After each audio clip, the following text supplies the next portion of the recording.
Vamos dar início a mais uma live da terça. Deixa eu ver a iluminação aqui. Vamos iniciar uma conversa super importante sobre os procedimentos que o advogado, que é advogado, deve adotar diante do crédito trabalhista. Então, vamos aguardando o pessoal chegar. Só me diga, tudo bem, Bruno? Me diz se tá bom o áudio, meu velho, por favor. Tá bom? Tá ótimo? Ah, que bom, que bom, que bom. Nós já vamos dar início a uma conversa super importante, que são os procedimentos que o advogado, que a advogada deve adotar para fazer frente ao crédito trabalhista em recuperação judicial. Então, vamos chegando devagarinho na live da terça. Você sabe, né?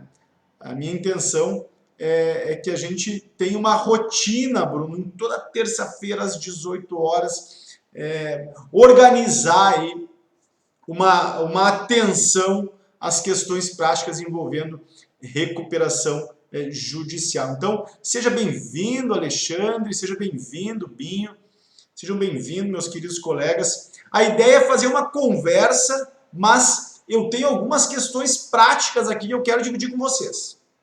Questões práticas e objetivas, eu tenho certeza que vai ajudá-los, que vai ajudá-las a fazer aí o manejo do crédito trabalhista em recuperação judicial. Tá bom? Então, vamos dando início devagarinho. Eu pretendo enfrentar 5 questões. Tudo bem, Lute? Tranquilo, querida? Olha só, Lute, eu quero enfrentar 5 questões práticas relativas ao crédito trabalhista em sede de recuperação judicial. 5 questões que o advogado, que a advogada deve conhecer, precisa saber para fins de atuação nesse processo, tá bom? Então, a ideia é essa. Nós estamos iniciando agora, vamos aguardar alguns instantes, mas eu já estou louco para começar a discussão. Lute, tema interessantíssimo, né? A questão do crédito trabalhista em recuperação judicial. O que a gente percebe é que os colegas, por vezes, não conhecem os detalhes sobre o processo de recuperação judicial e aí enfrentam dificuldades quando da garantia desse crédito em um processo tão sofisticado e tão rápido como é o processo de recuperação judicial. Então, a gente vai devagarinho introduzindo esse assunto e eu quero já chamar a atenção sobre esse tema, introduzindo o assunto procedimento em sede de recuperação judicial, que é o seguinte, gente. Olha só, advogado, advogada, a primeira questão que você deve ter em conta quando se depara com o crédito trabalhista, então, você obteve êxito na ação trabalhista. Vamos então devagarinho iniciar. Você obteve êxito na ação trabalhista, transitou em julgado a reclamatória, você tem o direito a receber esses valores. Vamos lá, Binho, o procedimento é o mesmo para convolução e falência? Não, meu caro. Tem algumas peculiaridades aqui fundamentais. Apesar de que a parte específica da habilitação é a mesma, mas as consequências do erro do advogado são diferentes. As consequências do equívoco do advogado em relação a esse procedimento são distintas na falência e na recuperação judicial. E a primeira questão que eu quero chamar a atenção, Binho, vamos lá, vamos comigo. A primeira questão que eu quero chamar a atenção é a seguinte.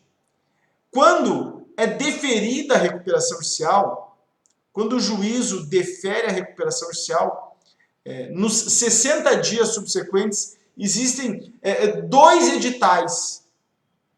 Me acompanhe que começou. Eu estou pensando no procedimento do advogado que vai atuar em uma recuperação judicial enquanto defesa do crédito trabalhista. E aí, ele precisa saber que nesses primeiros, após o deferimento do processamento da recuperação judicial, abrem-se 2 grandes editais. O primeiro edital é o edital do artigo 7º, parágrafo 1º, é o artigo 7º, parágrafo 1º, que é o edital dos credores indicados pela recuperanda. Então, meu caro colega, a primeira providência que você tem a fazer, a tomar diante de uma recuperação judicial é analisar esse quadro de credores e verificar se nesse quadro de credores está presente o nome do seu cliente. Isso é fundamental. Por quê? Porque se esse nome não estiver presente, se o seu cliente não estiver no quadro de credores apresentado pela recuperanda, você precisará tomar a providência de, olha só, em 15 dias habilitar este crédito com o administrador judicial. E esse é o primeiro procedimento. Procedimento mais singelo. Precisa ser feito por um advogado, Marcelo? Não precisa. Você pode fazer como advogado essa habilitação, mas seu cliente mesmo pode requerer ao administrador judicial a habilitação administrativa. Em 15 dias corridos. Outro problema que seguidamente a gente enfrenta na atuação prática em processo de recuperação judicial. Então, 15 dias corridos. Por quê? Porque se trata de prazo cuja natureza é de direito material. Perfeito? Então, passaram esses 15 dias, você habilitou com o administrador judicial, você vai aguardar 45 dias para ver esse cliente habilitado no quadro do administrador judicial. E este quadro do administrador é o quadro previsto no artigo 7º, parágrafo 2º. Marcelo, qual é a consequência de eu não habilitar o meu crédito? Se você não habilitar esse crédito, corre o risco do seu cliente, em primeiro lugar, não participar da Assembleia de Credores. Olha só, primeiro risco de não habilitar o crédito trabalhista. Primeiro risco é não participar da Assembleia de Credores. E eu já vou abordar esse tema, porque a participação na Assembleia de Credores é fundamental. Então, não habilitar significa não participar da Assembleia de Credores. E, em segundo lugar, no limite, não receber os créditos. Como assim, Marcelo? Se eu tenho uma decisão, vejam só, se eu tenho uma decisão da Justiça do Trabalho deferindo os pedidos da reclamatória trabalhista, como é que eu não vou receber esses valores? Você não vai receber porque quem paga ou deixa de pagar créditos que se submetem à recuperação judicial é o juízo da recuperação judicial. Razão pela qual você tem a obrigação de ver esse crédito devidamente habilitado no quadro de credores. E esse é o risco de não habilitar. Então, você fez a habilitação. Ótima pergunta, Lute. Você fez, vamos concluir aqui, vamos discutir isso. Você fez a habilitação com o administrador judicial. O administrador judicial habilitou, você está enquadrado, você está inserido no quadro de credores. O administrador judicial julgou improcedente. O que você faz?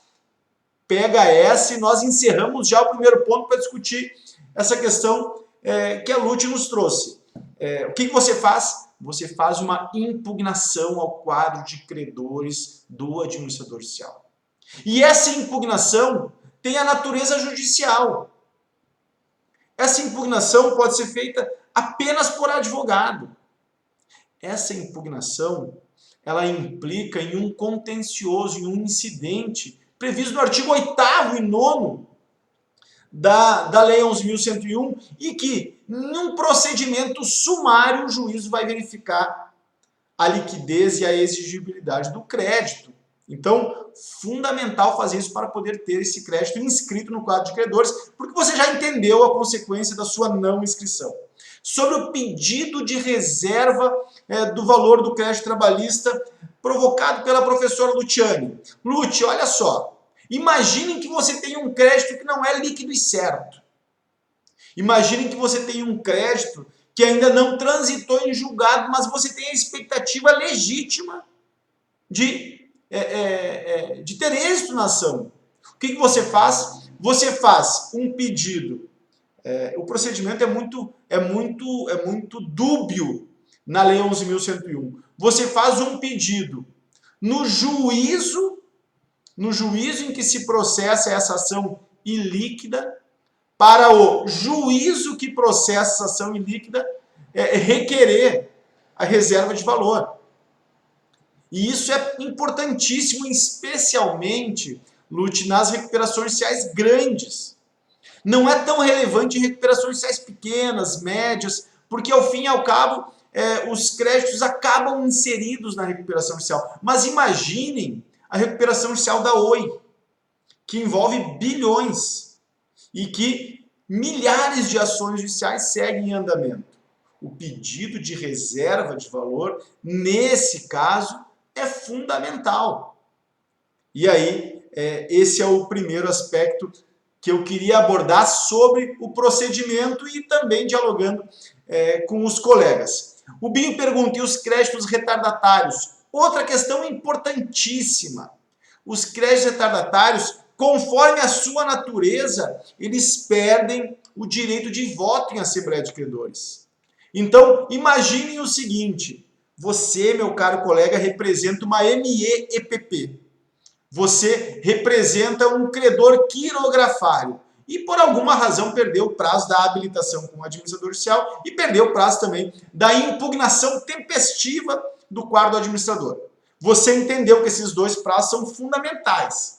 15 dias de habilitação ou divergência com o administrador judicial e, após a publicação do edital do administrador judicial, 10 dias para impugnar o quadro do administrador e um procedimento de impugnação, procedimento célere e importantíssimo, como você já compreendeu. Você perdeu esses dois prazos, é advogado do credor quirografário. O que você faz? Você faz uma habilitação retardatária do crédito. Tudo bem, está previsto no artigo 9º ou 10º da Lei 11.101. Qual é o problema disso? Binho, o problema da habilitação retardatária do crédito é que você não terá direito a voto na Assembleia de Credores. E isso cumpre uma função essencial, problemática para o seu cliente. Imagine que você é advogado do Santander. Tem algumas centenas de milhares, caiu aqui, né? Voltamos. Imagine que você é advogado do Santander, tem 300 mil reais para habilitar. A habilitação retardatária implica que você não vai poder votar na Assembleia. E isso é um problemão, porque eventualmente você definiria o deslinde dessa recuperação judicial. Mas deixa eu dar uma boa notícia, Binho. Olha para cá, meu velho. A notícia boa é que se você for advogado trabalhista, do crédito trabalhista, o crédito trabalhista, sim, ele mesmo que retardatário, ele comporta a participação na Assembleia de Credores. Esta é uma exceção da regra. Então, o crédito trabalhista, mesmo habilitado, o crédito retardatário, ele faz jus, ele tem direito a voto em Assembleia. E, Marcelo, qual é a importância disso? Você já vai entender a razão. Vamos para o segundo ponto, já estamos discutindo a participação na Assembleia Geral de Credores. Meu caro colega, eu já vi muito acontecer o que eu vou agora dividir com você. Os colegas que atuam na justiça especializada, que atuam na justiça do trabalho, têm muito pouca prática sobre o processo de recuperação judicial. E do dia para a noite eles se veem diante de recuperações judiciais grandes e simplesmente, vamos ser bem sinceros aqui, não sabem o que fazer. Não sabem como proceder. Esse desconhecimento da lei e do procedimento faz com que ocorram coisas, por vezes, gravíssimas. Eu vou dar um exemplo que eu vi atuando como administrador judicial. Advogados da área trabalhista requerendo, no momento da audiência, olha essa, Rafael, Léo, olha essa, Alain, professor, tudo bem? Professor Zeneto. Vejam se vocês já passaram por circunstância parecida. No momento da Assembleia, meia hora antes, no momento do credenciamento da Assembleia, o advogado trabalhista requer a participação, o credenciamento do seu cliente, estando seu cliente ausente, ele apenas com procuração. Eu já passei por essa situação enquanto administrador judicial e eu não pude credenciar o colega. Por que eu não posso credenciar o colega? Porque, vejam bem, na forma do parágrafo 3º do artigo 37, eu estou olhando para a cola aqui do lado, na forma do parágrafo 3º, para fins de participação em assembleia, veja bem, meus caros colegas, para fins de participação em assembleia, a procuração ou os poderes outorgados a quem vai representar o credor devem ser apresentados para o administrador judicial. Guardem essa em no máximo 24 horas antes de aprazada a solenidade. Isso significa, na prática, peguem essa segunda ideia, esse segundo aspecto fundamental. Isso significa, na prática, que o advogado que vai representar o seu cliente na assembleia de credores, ele deve, no máximo 24 horas antes da assembleia, ou seja, 25, 26, 27 horas antes, 2 dias antes, uma semana antes, mas não menos que 24 horas, ele deve juntar uma procuração, outorgando poderes do credor para ele participar. E se ele não entregar, ele não pode participar.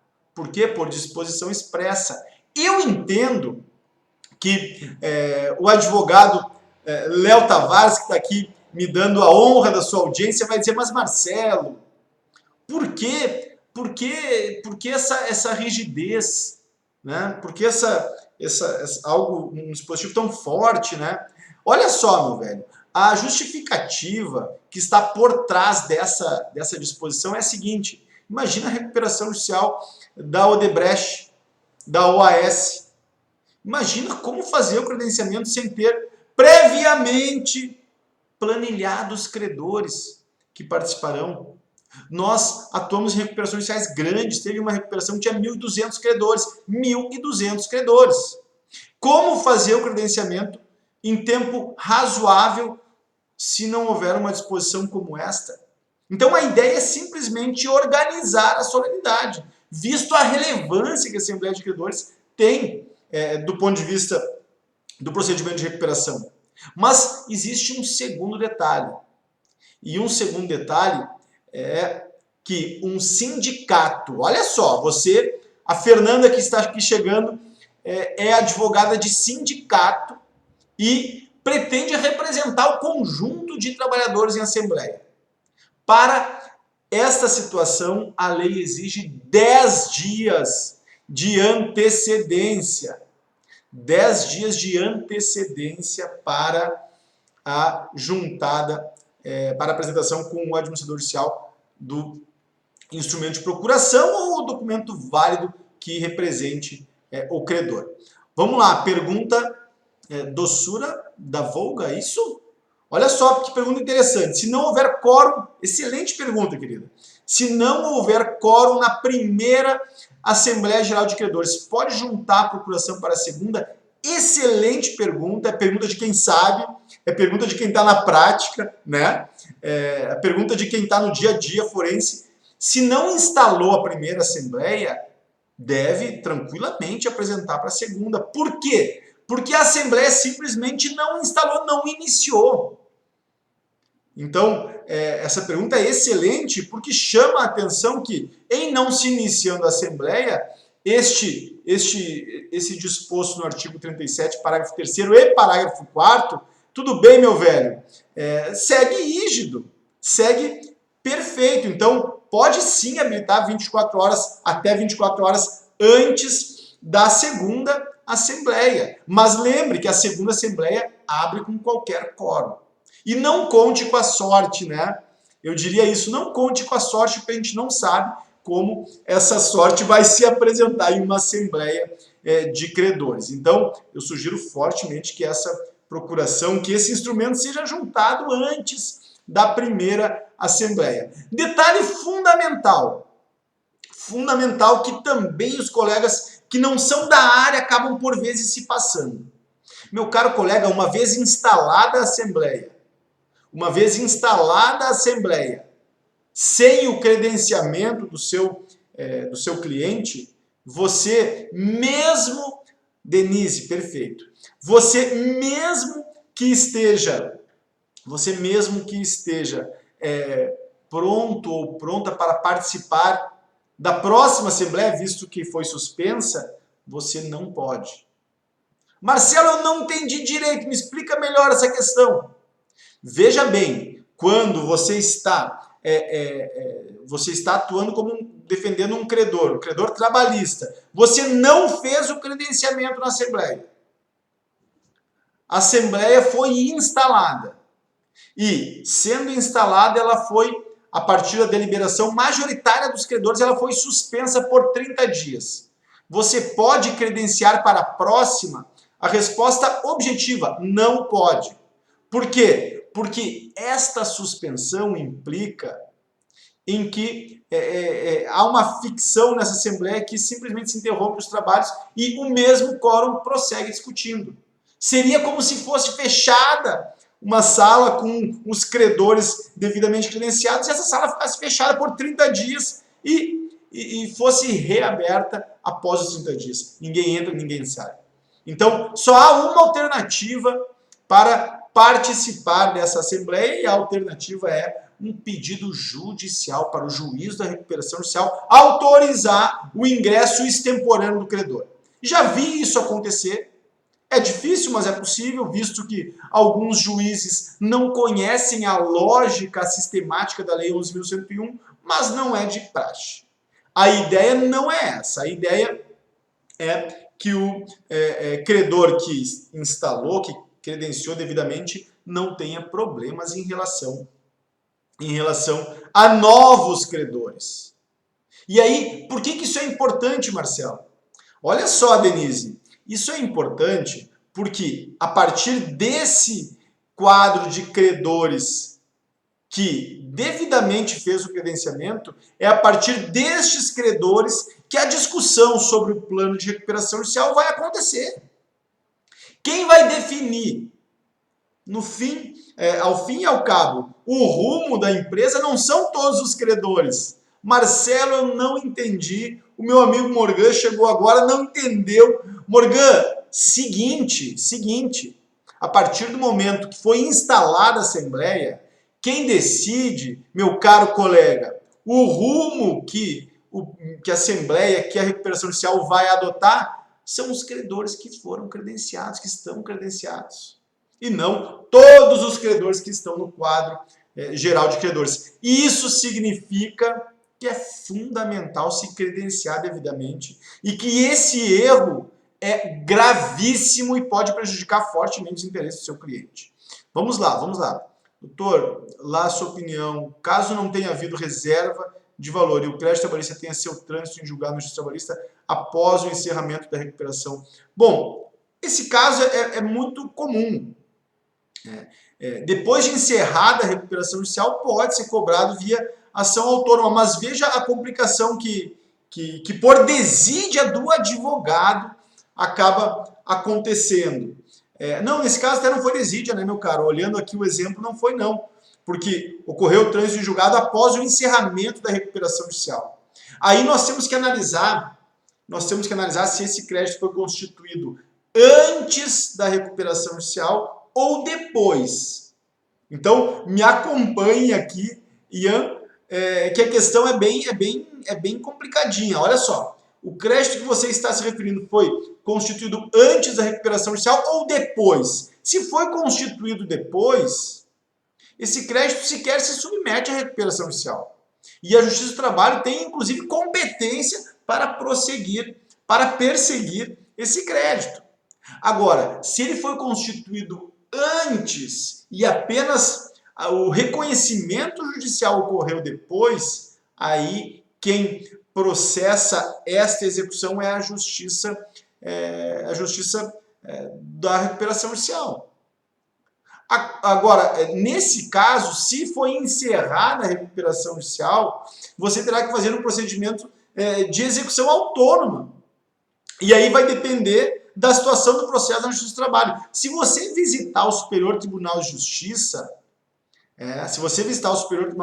você vai ver que o grande conflito de competência existente em série de recuperações judiciais está nessa questão.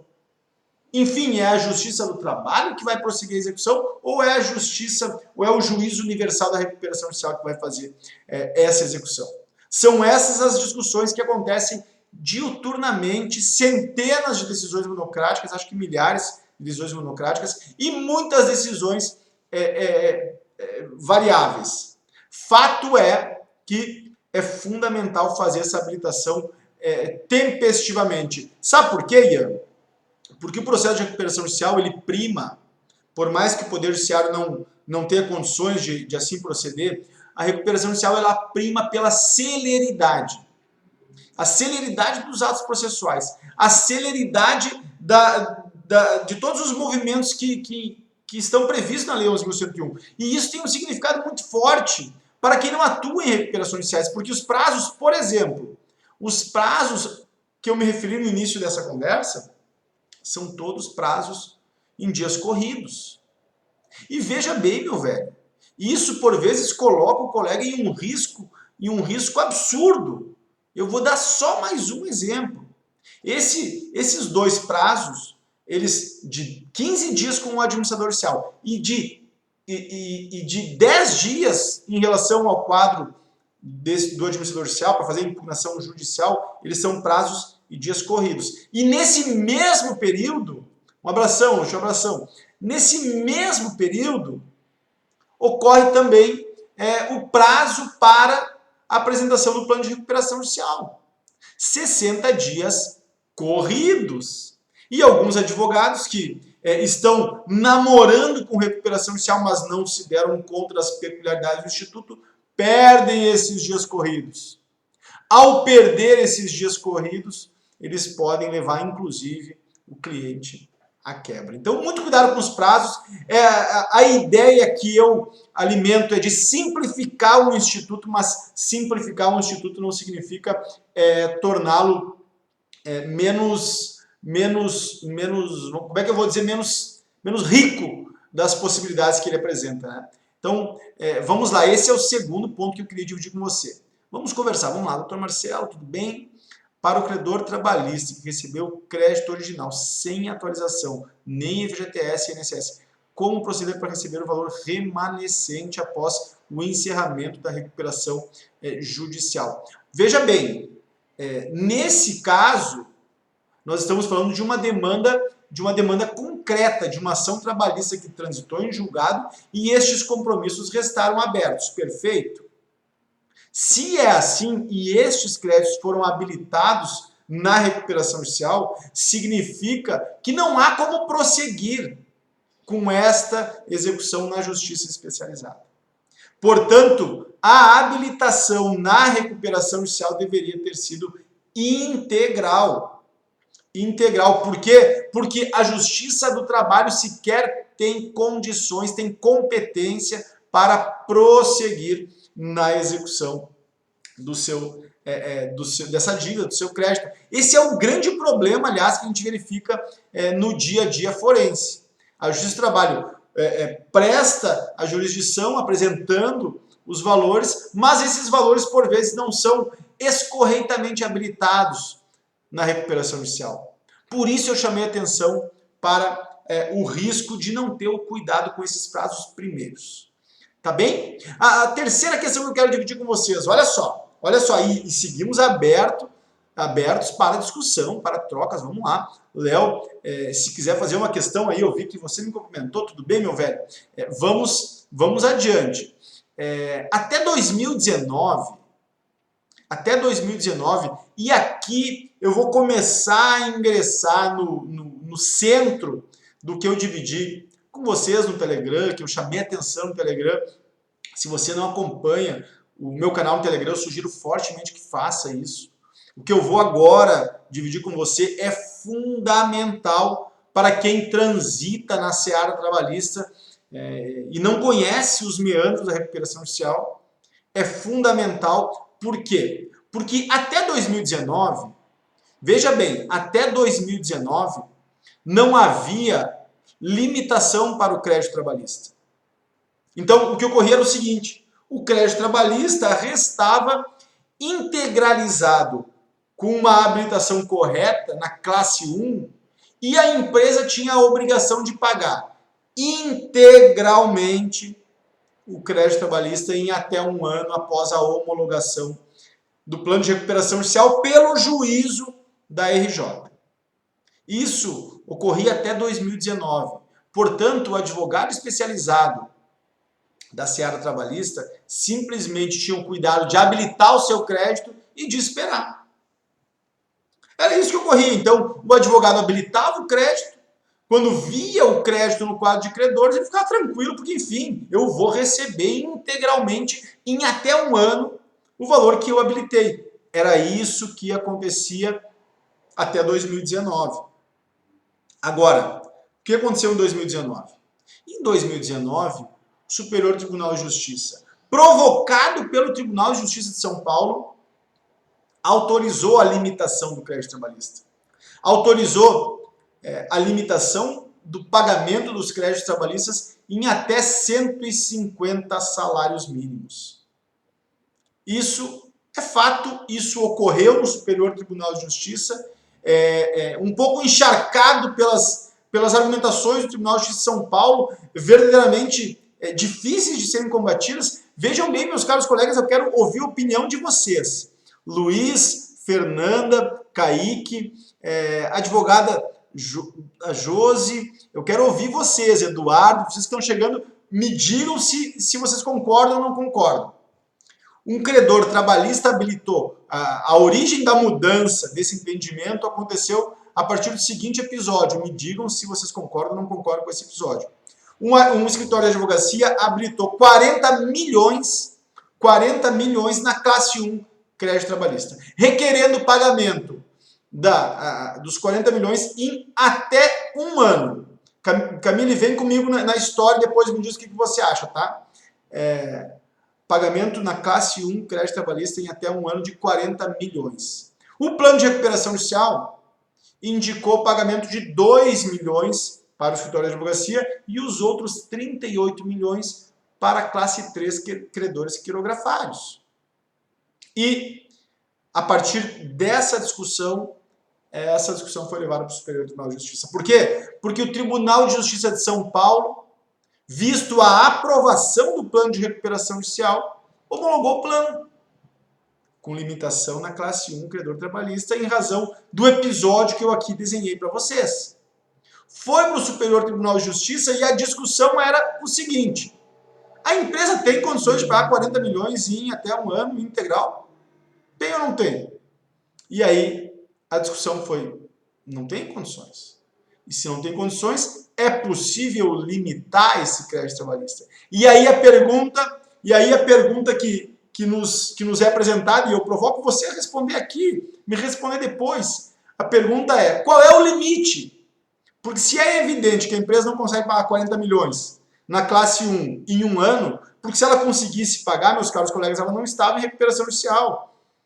Se ela não consegue pagar, qual é o limite para ela pagar? E aí se foi em busca da legislação. Se foi em busca da legislação. E a legislação prevê no artigo 83 o limite de 150 salários mínimos. E a partir dessa construção, uma construção a partir da prática forense, se incluiu a limitação que hoje, inclusive no site do Superior Tribunal de Justiça está colocado a limitação de 150 salários mínimos. Deixa eu ver algumas perguntas aqui, no seu entendimento. E eu acho que a gente pode conversar depois, viu? Tem algumas questões práticas aqui que eu teria maior vontade de explorar, mas talvez vai fugir um pouquinho, meu caro, dessa linha que eu estou construindo aqui, tá bom? Vamos conversar daqui a pouquinho. Vamos seguindo aqui. Deixa eu arrumar essa câmera, até me empolguei, né? Mas vocês entenderam a lógica? O que alterou a limitação? E a ilimitação não era limitado e que incluiu uma limitação, portanto, na classe 1 credor trabalhista, foi precisamente a habilitação de 40 milhões, que torna insustentável qualquer recuperação judicial. Meus caros colegas, vamos pensar com sobriedade. Imagine você advogando para uma empresa de recuperação judicial, ter um crédito nesse importe sendo habilitado para ser adquirido em até um ano, integralmente, sem qualquer negociação. Não tem como alcançar a possibilidade de pagamento. E é exatamente como o Carlos agora menciona isso aí, meu caro, tal limitação se daria em virtude do princípio da preservação de empresa. Foi a partir deste princípio previsto no artigo 47, né? Eu sei que você sabe disso, até por mencioná-lo, foi a partir desse artigo que o Superior Tribunal de Justiça estabeleceu uma limitação para o pagamento do crédito trabalhista. A possibilidade de limitação. Alguns equívocos, né, Carlos, que a gente encontra. Então agora o crédito trabalhista está limitado a 150 salários mínimos. Não, ele não está limitado. É possível limitar. Agora, vejam bem, se o crédito trabalhista não for aprovado em assembleia de credores uma disposição no plano limitando, não vai haver limitação. Perfeito? Então, o que eu quero dizer com isso? Eu quero dizer simplesmente que o crédito trabalhista, se for aprovado uma disposição no plano de recuperação judicial, uma limitação de 150 salários mínimos, se essa limitação for aprovada na Assembleia, significa que hoje o Poder Judiciário está assim compreendendo. Marcelo, e agora? Se eu tivesse no lugar do Carlos, no lugar da Camille, eu perguntaria, e agora, Marcelo, o que se faz? Gente, olha só, a minha leitura, e eu quero ver se vocês caminham comigo nessa reflexão e discordem, fiquem à vontade para discordar, mas a minha leitura é que esta novidade que o Superior Tribunal de Justiça, iluminado pela Justiça de São Paulo, vem nos apresentar, exatamente, Kaique, essa novidade, ela abre uma janela de trabalho para o advogado. Ela abre uma janela de atuação para os escritórios de advocacia. E eu respondo por quê? Abre uma janela profissional porque se antes os advogados trabalhistas ficavam com os braços cruzados aguardando a homologação deste plano, a partir dessas novas posições do Superior Tribunal de Justiça e que irradiaram rapidamente, né, gente? Esse novo entendimento, em 2, 3 dias, estava pipocando o Brasil afora. As empresas em recuperação judicial adotaram imediatamente esse entendimento e começaram a limitar o pagamento da classe 1 credor trabalhista. Então, essas novas condições exigiram, no meu ponto de vista, já estão exigindo dos advogados trabalhistas que eles entendam melhor o jogo. E aí, meus caros colegas, me digam se eu estou enganado, fiquem à vontade aqui para discordar ou para corroborar o que eu aqui estou referindo. O que eu quero dizer é que a partir desse cenário, os advogados trabalhistas, do meu ponto de vista, estão sendo chamados a entender o processo de recuperação judicial. Por quê? Porque eles podem ventilar estratégias de atuação no processo de recuperação judicial que antes eles não ventilavam porque não precisavam. Se eu vou receber integralmente os meus créditos em até 1 ano após a homologação, por que eu vou estudar a recuperação judicial? Se eu vou receber integralmente, por que eu vou discutir o plano? Eventuais nulidades do plano? Por que eu vou pensar em alternativas a essa recuperação judicial? Por que eu vou me reunir com outros credores? Compreende? Isso tudo não acontecia. O advogado trabalhista simplesmente ficava ouvindo a Assembleia, pouco desinteressado, aprovava o plano, porque não era do seu interesse a discussão do plano, e ia para casa, contar os dias. Agora o que está colocado, e vamos pensar comigo aqui, a Camille já concordou, Camille, pense comigo. O que está colocado agora é o seguinte: advogado trabalhista, converse com outro advogado trabalhista que integra a mesma classe. Advogado trabalhista, vamos pensar em criar um consórcio de credores na classe 1. Advogado trabalhista, vamos pensar em criar algumas alternativas para colocar a nossa classe em uma situação mais favorável. Portanto, é extraordinária a oportunidade colocada, mesmo que por vias avessas. E eu concordo plenamente que é por vias avessas.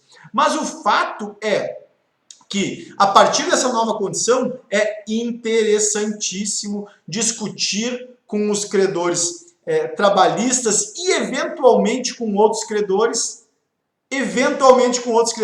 Olha só, Bruno, me diz o que você acha disso, meu velho. Eventualmente discutir com credores com garantia real, credores quirografários, credores MEPP, e criar um consórcio informal de credores para tensionar melhores condições no plano de recuperação judicial, para discutir com mais força. Agora, vamos combinar, né? Vamos combinar. É preciso se credenciar. Pitadas de direito, como é que é seu nome? Olha só, é preciso tomar todas as providências. Não é possível chegar nesse ponto sem ter aquele pressuposto anterior, a habilitação tempestiva, né? O credenciamento correto, por isso que estão os primeiros pontos dessa live. Né, doutora Gisele? Vamos pensar em todos os passos para boa participação e não vamos mais ficar, essa a sacada que eu queria aqui, uma das sacadas que eu queria dividir com vocês. Tem mais uma, interessantíssima, mas essa já vale o dia, né? Já vale, quem sabe, a semana. Vamos pensar em utilizar de estratégias práticas que a recuperação judicial favorece e que nós antes simplesmente ignorávamos.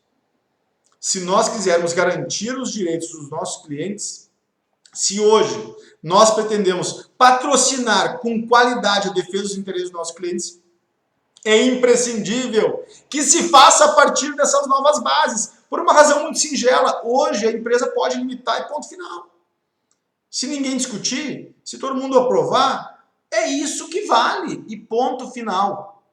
Perfeito? E aí eu vou para a última questão, deixa eu ver aqui. A última questão, eu estou no 5º ponto. O PL, vejam bem, o PL, olha só, Gisele, o PL 6229, que vem com muita força, foi aprovado rapidamente na Câmara dos Deputados. A promessa do presidente do Senado é colocá-lo em votação o mais rápido possível. Eu visitei a tramitação do feito, já está na mesa do plenário, não foi para as comissões. A ideia é que não vá para as comissões. O que diz esse PL?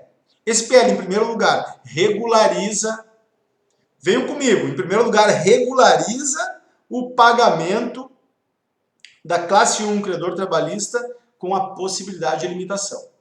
Então, se vocês visitarem no PL, como está formatado o artigo 54, é possível que a empresa limite em 150 salários mínimos ou ainda limite em um tom ainda menor.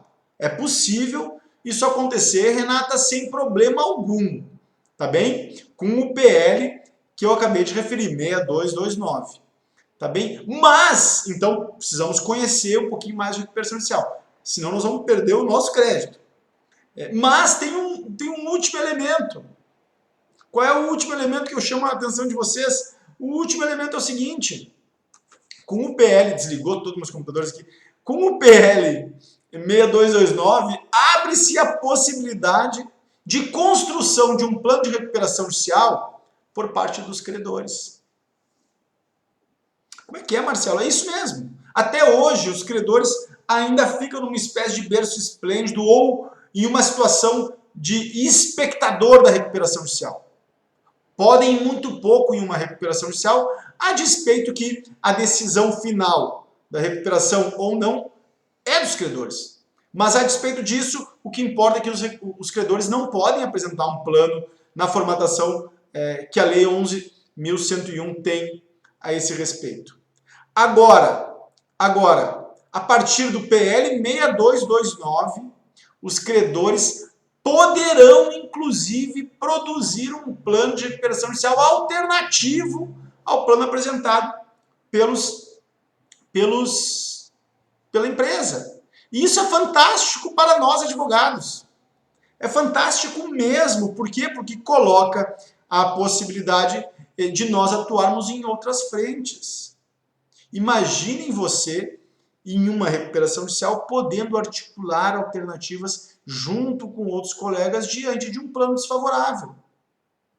É por aí que trilha esse PL. E o fundo é apostar em uma solução de mercado.